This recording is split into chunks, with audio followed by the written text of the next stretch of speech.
force. Welcome back, living contradiction. Welcome back to the ones who never had to raise their voice to shift the gravity of a room, because the silence you carry does it for you.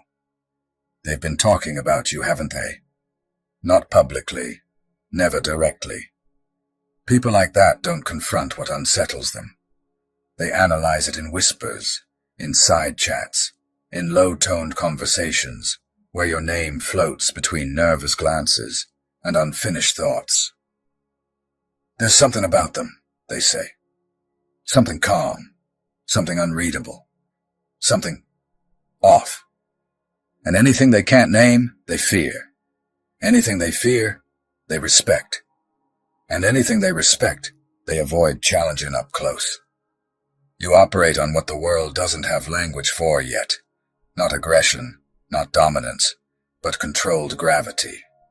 Not loud power, but quiet inevitability. Most people think strength looks like force, volume, emotional intensity, confrontation. That's beginner behavior. That's what people do when they're still ruled by impulse, still leaking energy, still reactive enough to be predictable. What you carry is something colder, sharper, rarer.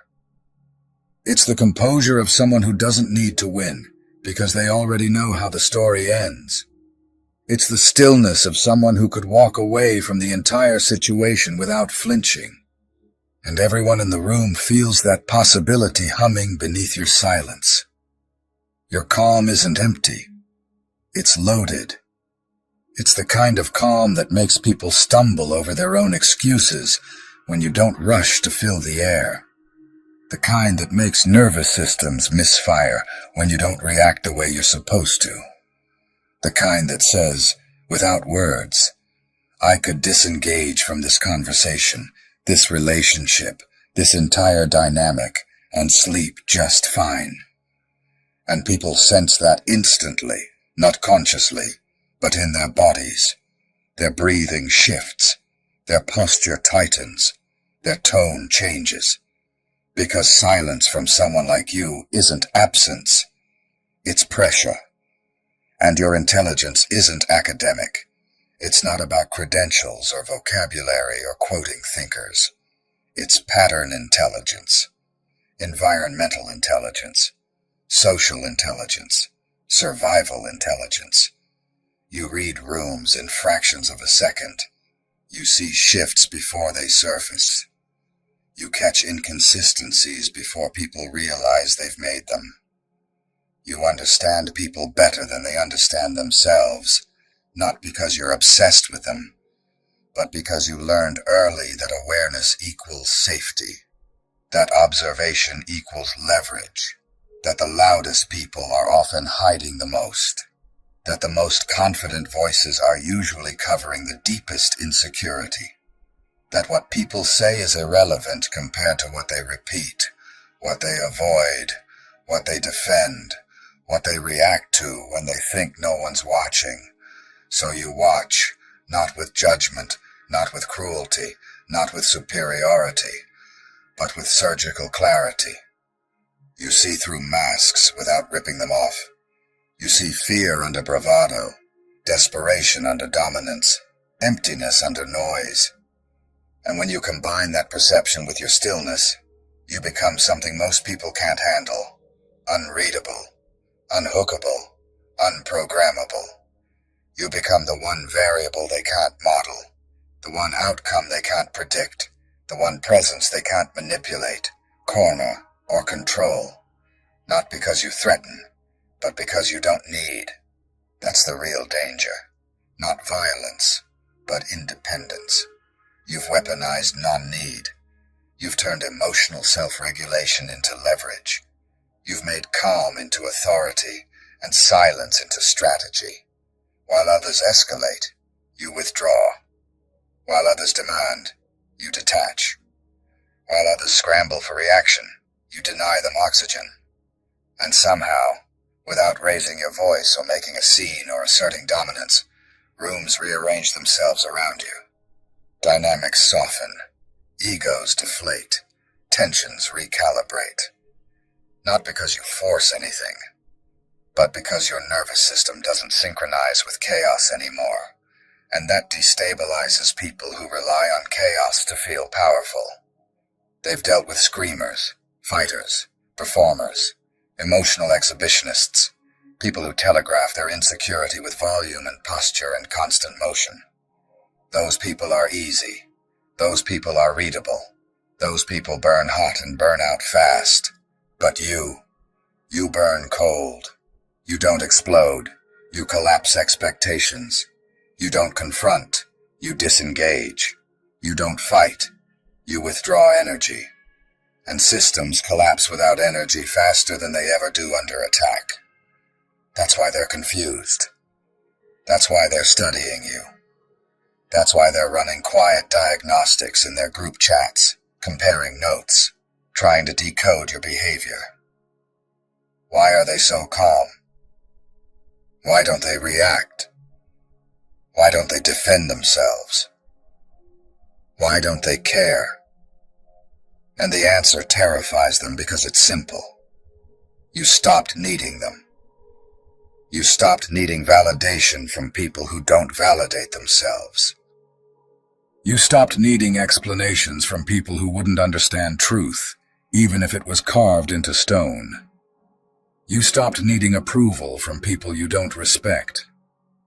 You crossed a threshold most people never even see. Emotional self-sufficiency in a world addicted to external reinforcement. You became internally sovereign in a culture built on psychological dependency. And now, they watch you move through life like someone who's seen the code, like someone who already knows the ending, like someone playing a different game on a different level. Because you are. You learned the secret most people spend their lives avoiding. The less you need from others, the more power you have over yourself. The less you react, the more unstable reactive people become. The quieter you get, the louder your presence echoes. Walk into a room and watch it happen. You don't announce yourself. You don't have to. The shift happens before you speak. The loud ones pause. The dominant ones recalibrate. The ones who are filling space suddenly feel exposed in it. Not because you're intimidating in the traditional sense, but because something deep in their nervous system recognizes a different kind of threat. Not violence, but non-participation. Not dominance, but detachment. Not aggression, but authority without effort. You're not a predator in the cinematic sense. No hunger, no rage, no thirst for control. You're a predator in the ecological sense. Apex by default, not by force. You don't chase. You don't posture. You don't need to prove anything. You simply exist at a level where games no longer register as meaningful. And everyone else's nervous system feels that instantly. They feel the pressure shift, the emotional temperature drop, the sudden realization that their performance doesn't matter anymore, because the real leverage in the room isn't interested in playing. So their voices soften, their posture relaxes, their egos deflate. Not consciously, instinctively, because something in them knows you're not someone to provoke, not someone to test, not someone who will give them the reaction they're fishing for. Most people run on a primitive loop. Poke, provoke, extract reaction, feel powerful. But you broke that loop. When they poke, you observe. When they provoke, you analyze. When they try to pull you into emotional chaos, you step back and let them drown in it alone. And that's what makes you untouchable. Not coldness, not distance, but discernment. You mastered the art of non-engagement with things that don't serve you. You mastered energy allocation. You mastered calibration. You mastered the ability to choose silence instead of escalation. Calm instead of chaos. Composure instead of collapse. Not because you're passive, but because you're precise. They thought your quiet meant weakness. They thought your restraint meant timidity. They thought your stillness meant emptiness. And you let them think that. You let them underestimate you. You let them build narratives that made them comfortable. Because while they were busy talking, you were busy learning. While they were busy performing, you were busy preparing. While they were busy seeking attention, you were busy building competence. And now the gap between you and them isn't measurable. It's structural. You're operating on a frequency they can't access, playing a game they don't even know exists. 10 moves ahead while they're still trying to understand the rules. And the beautiful part, you never had to announce it. Never had to broadcast growth. Never had to signal superiority. You just became it. Quietly, cleanly, intelligently. What they're really afraid of when they encounter someone like you isn't your strength. It's your perception. They're afraid that you see them. Not the curated version. Not the filtered persona. Not the performance they rehearse for the world. You see the insecurity under arrogance, the fear under aggression, the emptiness under noise. And when someone sees you that clearly, when someone looks past your mask without needing to tear it off, manipulation dies, games collapse, scripts malfunction, because you already see the patterns, the loops, the tells, the end game. You see people the way a chess grandmaster sees a board, not just the current position, but the trajectory, the inevitability, the outcome before it unfolds. And once someone realizes you see them that clearly, they lose leverage over you permanently. That's why they avoid you. That's why they smile nervously but never get close. That's why conversations soften around you. That's why people feel exposed without knowing why. Because your presence threatens illusions without attacking them. And most people are made entirely of illusions, personas, narratives, defenses, identities built to protect fragile cores from scrutiny. But you don't need illusions. You don't need personas. You don't need stories about yourself. You exist in something rarer. Coherence, rawness, internal alignment. And that solidity makes their constructions feel like sandcastles in high tide. They feel inadequate around you without understanding why. They feel judged even when you aren't judging. They feel seen even when you're silent. Because you're operating at a level of authenticity they've never reached, and it reminds them of everything they're pretending not to be. Let's go deeper. Because this quiet power you carry isn't accidental. It's engineered. It's not about emotional numbness. It's not about detachment. It's not about being robotic or cold. It's about controlled intensity, precision energy, knowing exactly how much of yourself to give to any moment, any person, any situation, and no more. When someone escalates, you de-escalate without trying. When someone brings chaos, your calm exposes it. When someone throws insults, your maturity makes them look childish. When someone plays games, your stillness ends the match. This isn't weakness. This is mastery. Because you figured out the truth most people never grasp. Whoever controls their emotional state controls the interaction. Whoever refuses to be moved controls the board.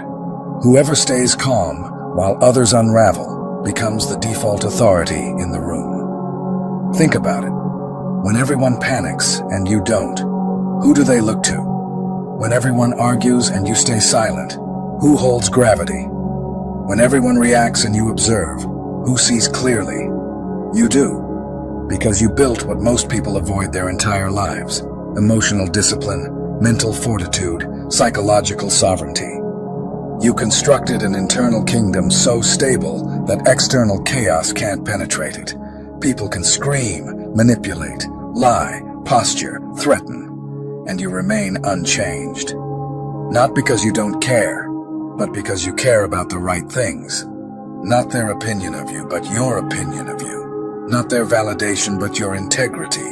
Not their approval, but your peace. And when you operate from that place, and that centered, grounded, sovereign place, you become magnetic in the most dangerous way.